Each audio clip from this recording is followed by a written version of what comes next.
성탄의 기쁨을 나누는 크리스마스 카드의 그림에는 한결같이 예수님을 기쁘게 맞이하였던 사람들의 모습이 등장합니다. 별을 따라가는 동방박사들의 모습, 아기 예수님을 경배하는 목자들의 모습 등입니다. 기쁜 성탄의 소식을 전하며 기뻐하는, 축하하는 카드에 잘 어울리는 그림들입니다. 그런데 여러분이 만일 누군가로부터 받은 크리스마스 카드에 영아들이 대학살 당하는 모습이 그려져 있다면 어떤 느낌이 들겠습니까?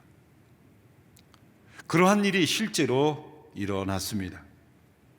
예수님이 오신 첫 번째 성탄, 이 첫 번째 크리스마스에 인간들이 하나님께 보낸 카드의 그림은 바로 끔찍한 영아 대학살의 모습이었습니다.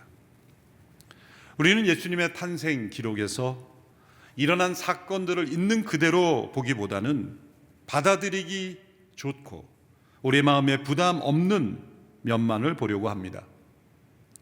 그러나 부담 없이 받아들일 수 있는 기록만을 바라본다면 성탄의 올바른 의미를 깨닫지 못합니다. 도리어 보고 싶지 않고 피하고 싶은 역사의 진실을 대면해야 성탄의 올바른 의미를 깨달을 수가 있습니다. 마태복음에 기록된 첫 번째 성탄은 우리가 영어로 성탄을 기뻐하며 축하하는 메리 크리스마스가 아니라 메시 크리스마스, 역겹고 그리고 토해내고 싶고 기억하고 싶지 않은 추악한 그런 크리스마스였습니다. 그것은 동방의 박사들로부터 그리스도가 태어났다는 소식을 들은 헤롯이라는 통치자에 의해서 베들레헴과 그 부근에서 태어난 2살 이하의 사내 아이들이 모두 죽임을 당했기 때문입니다. 기력이 쇠하기까지 장수한 어르신들이 돌아가셔도 큰 슬픔이 임하기 마련입니다. 그런데 태어난 지 2년이 되지 않은 영아들이 악한 통치자에게 강제로 죽임을 당하는 사건이 일어났을 때 얼마나 큰 충격과 슬픔이 그 땅에 임하였을지 상상조차 하기 어렵습니다. 이 수많은 영아들의 죽음은 무엇을 의미하는 것입니까? 이는 예수님의 탄생을 두려워하고 제거하려는 타락한 세상의 권력자의 일에 일어난 범죄입니다. 자신의 권력을 지키려는 자들의 마음에는 늘 질투와 두려움이, 불안이 가득합니다. 그 질투와 두려움과 불안을 기초로 하여 통치 행위를 하면 언제나 세상은 지옥과 같은 세상이 되는 것입니다.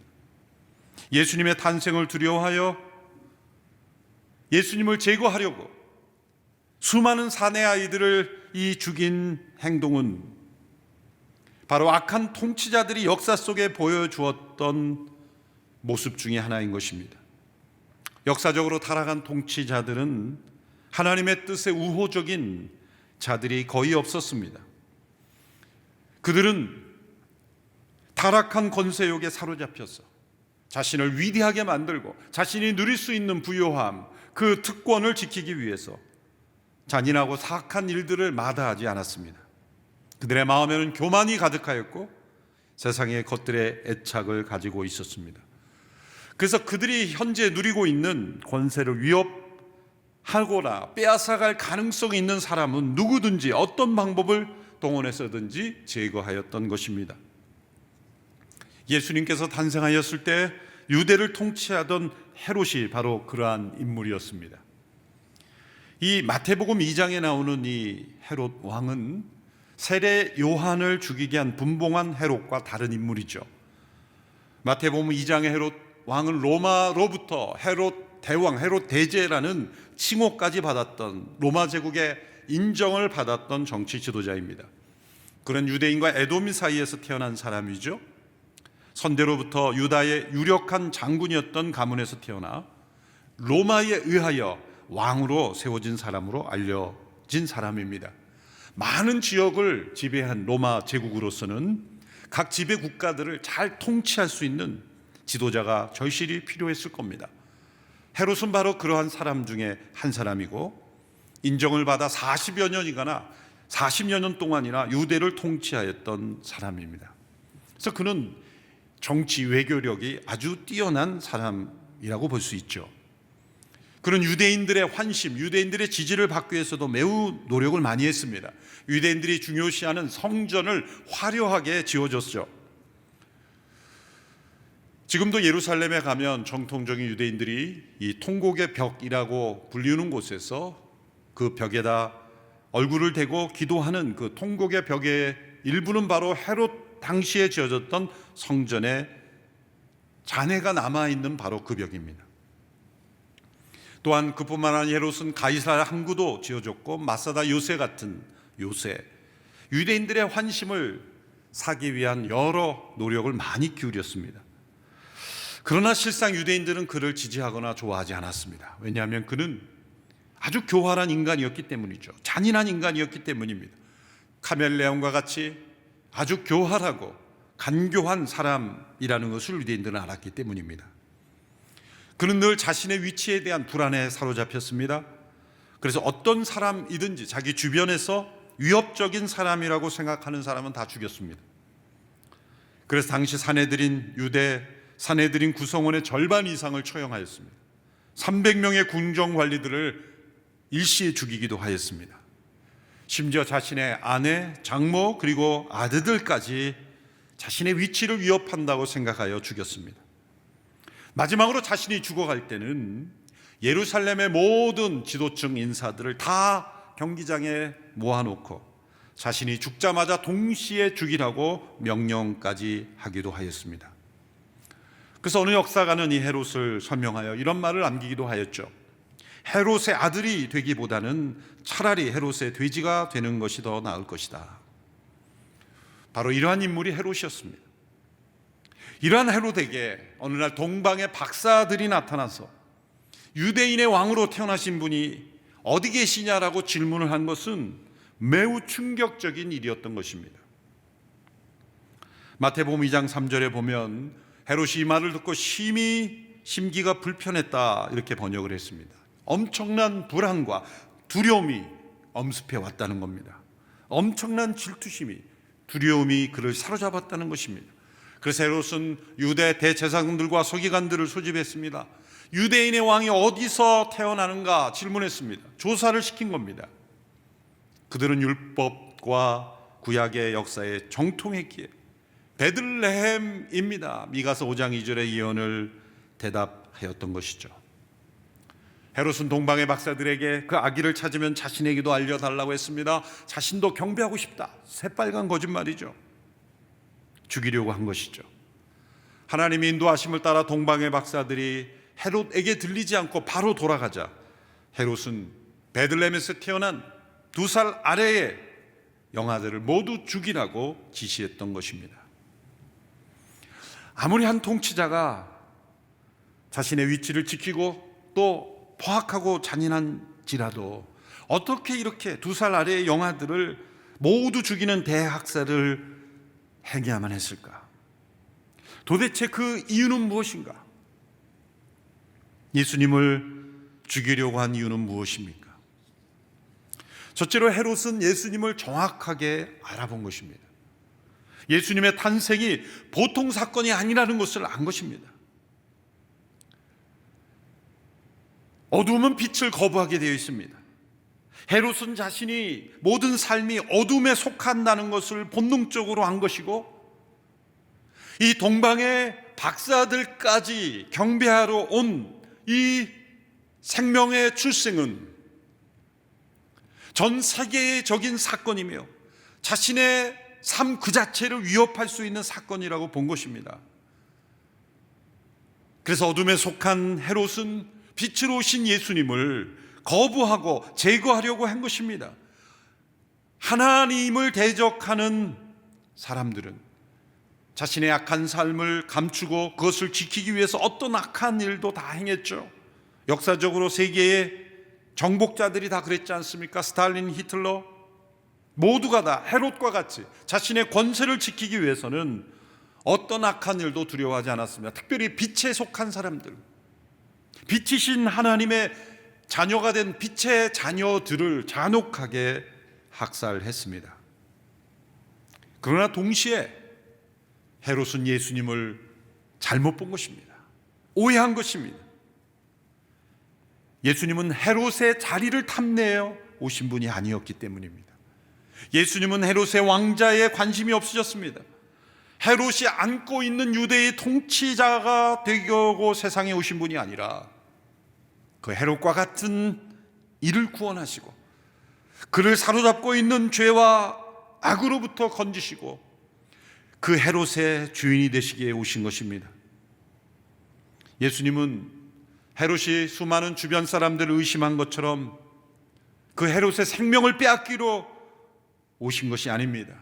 그 헤롯에게 생명을 주시기 위해서 오신 것입니다. 우리는 예수님을 죽이려 했던 이 헤롯을 보면서 어떤 생각을 해야 합니까?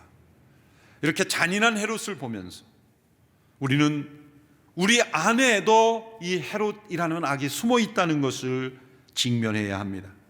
우리 안에 있는 이 헤롯, 이번 성탄을 맞이하며 악이 예수님을 죽이려고 했던 그 악에 사로잡혔던 그 헤롯과 같은 그 헤롯이라는 악의 요소가 우리 안에도 있다는 것을 보아야 합니다.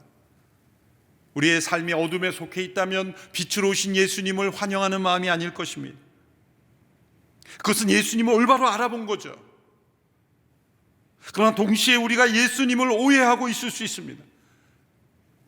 예수님을 믿으면 내 시간, 물질, 내가 누리고 있는 기쁨, 내가 누리고 있는 이 즐거움을 다 빼앗아갈 것이다 라고 예수님을 오해하는 것입니다. 예수님을 빼앗기 위해서 오신 분이 아니라 주시기 위해서 오신 분입니다. 예수님은 자신의 생명까지도 우리에게 주시기 위해 오신 분입니다. 우리에게 참된 기쁨, 참된 자유, 참된 평화를 주시기 위해서 오신 분입니다. 우리 스스로 해결할 수 없는 죄의 문제를 해결하시고 우리에게 영원한 생명을 주시기 위해서 오신 분입니다. 헤롯이 이렇게 하나님을 대적하고 예수님을 죽이려고 했을 때 일어난 사건이 베들레헴의 영아 대학살의 사건입니다. 역사의 엄청난 비극이죠. 첫 번째 크리스마스는 엄청난 비극의 사건 속에 오신 것입니다.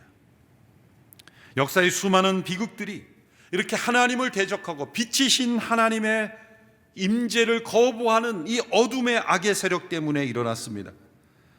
마태복음에서는 예수님이 오신 그 첫 번째 크리스마스에서 일어난 이 엄청난 역사의 비극이 그때만이 아니라 역사 속에 계속 되풀이되어 왔음을 우리에게 말씀하고 있습니다. 마태복음에서는 예수님의 첫 번째 탄생과 관련하여 두 개의 구약 성경의 예언이 성취되었다는 것을 말씀하고 있습니다. 첫째로 예수님께서 헤롯의 위협을 피하여 애굽으로 피하였다가 돌아오신 사건이 호세아 11장 1절의 말씀을 성취한 것으로 말씀합니다. 2장 15절의 말씀이죠. 그리고 헤롯이 죽을 때까지 그곳에 살았습니다. 이것은 주께서 예언자를 통해 하신 말씀을 이루신 것입니다. 내가 이집트에서 내 아들을 불러냈다. 내가 이집트에서 내 아들을 불러냈다라고 호세아를 통해서 예언하신 것이 이루어졌다는 겁니다. 예수님이 이 애굽에 내려갔다 올라오신 사건, 이것이 바로 구약의 예언을 이루셨다는 거죠. 하나님은 요셉으로 하여금 이 헤롯의 위협을 피할 수 있도록 하셔서 예수님을 보호하셨죠. 그래서 일정 기간 헤롯이 죽을 때까지 애굽에 사셔야만 했습니다. 예수님도 애굽에 사셨던 거죠. 이스라엘 조상들이 애굽에서 종살이 하다가 이 출애굽한 사건과 같이 예수님도 애굽을 경험하신 것입니다.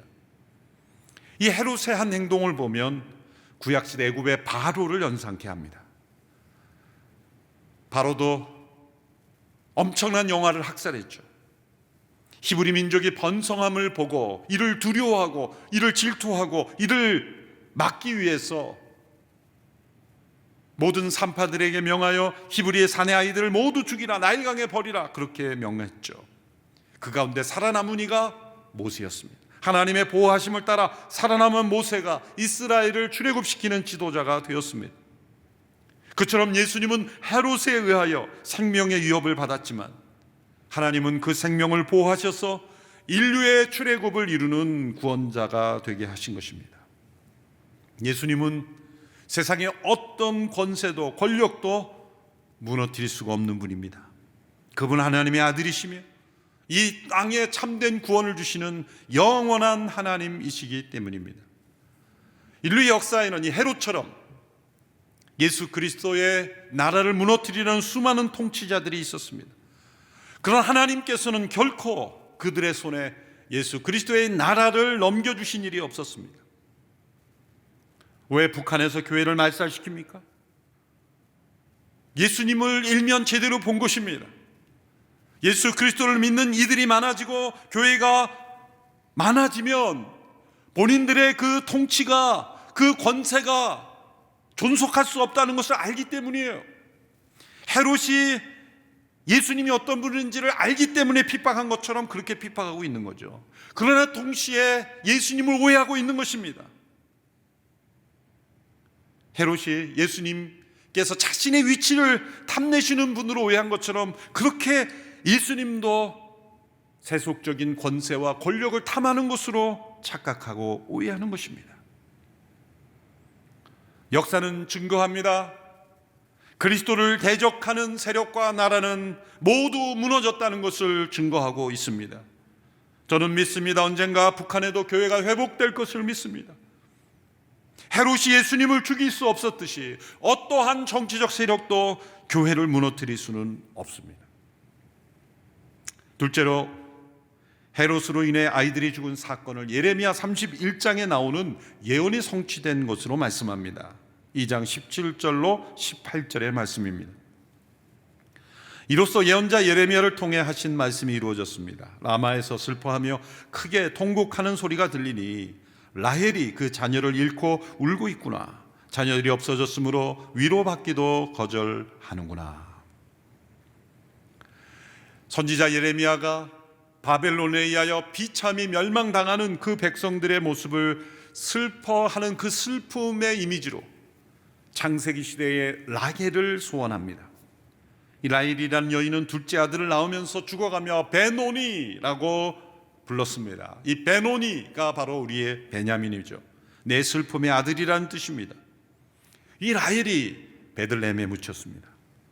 예레미야 선지자는 이스라엘 백성들이 바벨론으로 포로로 잡혀가며 그 자녀들이 비참히 죽임당하는 것을 바라보는 슬퍼하는 어머니들을 대표하여 라헬이 그 자식을 잃고 슬퍼하는 슬픔으로 표현한 것이에요. 그리고 마태복음에서는 지금 헤롯에 의하여 베들레헴의 수많은 자녀들이 학살당하는 것을 슬퍼하는 어머니의 슬픔을, 바로 이 바벨론의 어머니들의 슬픔, 바벨론에 의하여 학살된 자녀들을 슬퍼하는 어머니의 슬픔, 그리고 자녀를 잃고 슬퍼하는 라헬의 슬픔으로 서로 연결시키고 있는 겁니다. 과거의 역사를 연결하여 현재를 해석하고 또 과거와 현재를 연결하여 미래를 예언하는 방법을 사용하고 있는 거예요. 이것은 역사를 관통하는 슬픔이 있다는 겁니다. 역사적으로 가장 큰 슬픔은 어떤 슬픔입니까? 그것은 언제나 하나님을 대적하는 악한 세력에 의하여 이루어진 슬픔입니다. 그것이 전쟁이든 어떤 비극이든, 그것이 개인의 가정이건 인류의 나라의 슬픔이건, 빛이신 하나님을 대적하고 그 하나님을 대적하는 악에 의하여 이루어진 슬픔입니다. 하나님을 모르던 악한 이방인들만들이 아닙니다. 하나님을 알면서도 불순종한 하나님의 백성들의 악 또한 그러한 슬픔을 만들어내는 것입니다. 예수님은 이러한 큰 슬픔이 가득한 세상에 오셨습니다. 그 악한 세력의 엄청난 저항과 위협과 대적 속에 오셨습니다. 그러나 오늘 본문이 우리에게 말씀하는 것은 무엇입니까? 그런 악한 자들의 승리는 잠시일 뿐이다. 그들 역시 죄악의 포로일 뿐이요, 그들 역시 죽음의 패배자일 뿐이다. 예수님은 결코 그 누구에 의해서 제거되지 않았습니다. 이 세상의 어떤 악한 권세도 예수님의 교회를 제거할 수 없었던 것처럼 그분의 몸된 교회 또한 제거할 수 없었습니다. 역사적으로 예수님의 몸된 교회를 심하게 박해하였던 로마 황제 네로 디오클레시안, 또한 피를 많이 흘린 영국의 메리 여왕, 프랑스의 찰스 9세 등등 수많은 공산주의 사회의 그런 악한 통치자들 모두가 다 예수님의 교회를 핍박하고 제거하려 하였지만 제거할 수 없었습니다. 예수님의 나라는 영원하기 때문입니다. 그들은 모두 죽음의 종으로 세상을 떠났지만 예수 그리스도의 나라는 영원하기에, 그분은 죽음에서 살아나셨기에 그분의 몸된 교회는 결코 세상에서 무너지지 않습니다. 코로나 재난 때문에 성도들이 예배당에 모이지도 못하고, 그래서 한편 올해 크리스마스는 망쳐버린 것 아니냐 이렇게 생각하실 수가 있습니다. 그러나 정반대입니다. 오히려 우리가 매년 지켰던 성탄이 어쩌면 분위기로 지나가지 않았었는가, 멋진 트리와 캐롤송의 무드에 사로잡힌 성탄이 아니었는가. 예수님이 오신 첫 번째 성탄은 이 헤롯에 의하여, 이 악한 세력에 의하여 무너져 버린 이 슬픔의 한복판에 오신 것처럼, 도리어 이 전염병 재난으로 인하여 역사적인 슬픔 가운데 처해 있는 이 역사 속에 맞이하는 성탄이 진정 성탄의 의미를 올바로 되새기는 성탄이 된다고 저는 믿습니다. 헤롯으로 인한 큰 슬픔 속에 임하신 예수님께서 승리하셨기에 코로나의 역사적 재난 속에서도 예수 그리스도의 교회는 무너지지 않을 것이며, 우리는 이 성탄을 복된 성탄으로 고백할 수 있음을 믿습니다. 우리가 이 성탄을 보내며 어떤 적용을 해야 합니까? 이 헤롯의 실체를 보면서 우리는 우리 안에 있는 헤롯을 경계해야 합니다. 내 안에 예수님이 임재하시고 나를 예수께서 주와 그리스도가 되셔서 통치하는 것을 대적하고 거부하고 심지어 제거하려는 이 무서운 헤롯이라는 실체가 내 안에, 우리 안에 있음을 고백하고 그 헤롯을 그리스도의 십자가 앞에 내어드리며 그 헤롯을 십자가에 못 박고 부활하신 그리스도께서 온전히 나의 주와 그리스도가 되시는 성탄이 되어야 하는 것입니다. 헤롯이 가져온 큰 슬픔 속에 맞이한 첫 번째 성탄처럼 오늘 이 시대에 우리가 큰 역사적 재난 속의 슬픔 속에 있지만, 그래서 성탄은 빛으로 오신 예수님께서 이 땅에 오신 소망의 날임을 믿습니다. 기도하겠습니다. 살아계신 하나님 아버지, 복된 성탄을 맞이하는 저희들, 역사적 재난의 슬픔의 한복판에서도 우리는 기쁨으로 주님을 맞이할 수 있음을 감사합니다. 세상이 혼란하기에, 세상이 슬프기에, 세상이 어둡기에, 세상이 잔인하기에, 세상이 어둠이 승리하는 것처럼 보이기에 우리 주님의 오심은 더 우리에게 소망이 되며 기쁨이 되며 능력이 됩니다. 이번 성탄을 맞이하며 우리 모두에게 자신 안에 있는 헤롯, 우리 안에 있는 헤롯을 제거하며 주님의 임재하심을 더 깊이 사모하는 복된 성탄이 되게 하옵소서. 예수님의 이름으로 기도하옵나이다. 아멘.